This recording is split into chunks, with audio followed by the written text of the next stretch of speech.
Here's a story I came across. Tony Robbins talk about a UPS worker that never earned more than $14,000 per year yet died with a net worth of $70 million. Theodore Johnson worked for UPS and never made more than $14,000 a year and yet, in his old age, was worth more than $70 million. When he said he had no money to save, a friend told him that if he were taxed, the money would be taken out of his account and he'd never see it. So he created a tax for himself to make himself wealthy. Even though he made little money, he took 20% of his money and it went straight into an investment account. Over more than 5 decades, that compounded to make him $70 million. This is a story I chanced upon in one of the talks by Tony Robbin sometime in 2016 I watched. As a CPA/MBA, I was puzzled. I tried to search how someone with such a low income could accumulate such wealth. Could this really just be an incredible example of compound interest? How could someone who lived below the poverty line amass a fortune such as this?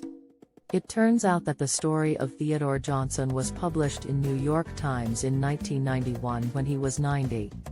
I read the original New York Times article written in 1991 that highlights Mr. Johnson's incredible generosity.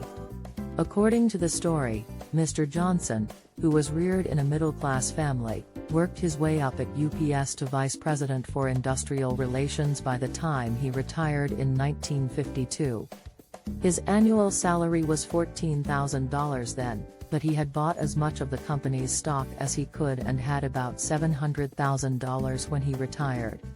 At the time the article was written, Mr. Johnson was 90 years old. Albert Einstein called compound interest the greatest mathematical discovery of all time. It's the best chance for you and me to become wealthy and retire living on interest. It is very inspiring to note that someone can save $3,000 a year of their $14,000 income, invest it wisely, and watch it grow into $70 million. I would say that Tony Robbin left out some important details because the talk was only for a limited time. So, in addition to the glory of compound interest, the story of Theodore Johnson gave us a lesson. Inflation is a nightmare. Tony Robbins' account on Mr. Johnson's income was presented in 1925 setting that everyone became curious about. If he is able to save 20%, then by all means, we should all be able to. It's important to note that Mr. Johnson retired in 1952. $14,000 in 1952 is not equal to $14,000 in 2023. In fact, after accounting for inflation, Mr. Johnson's $14,000 equals roughly $157,000. $157,000 a year doesn't exactly portray the image of poverty that I presume Tony Robbin was looking for. Diversification in investing is always recommended.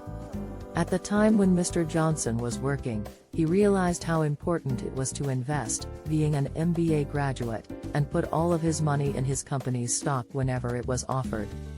This worked out very well for Mr. Johnson, but he could have gone wrong. At that time, there were no other opportunities available in investing money. His company could have gone bankrupt and his stock would have been worthless. These are all good information, but what good is information without action? Let's think about it. Here's how I would use this knowledge. At this time, it's better to sell your stocks. Sell it as soon as you can. Use this money to either eliminate non-mortgage liabilities or put your money into another investment.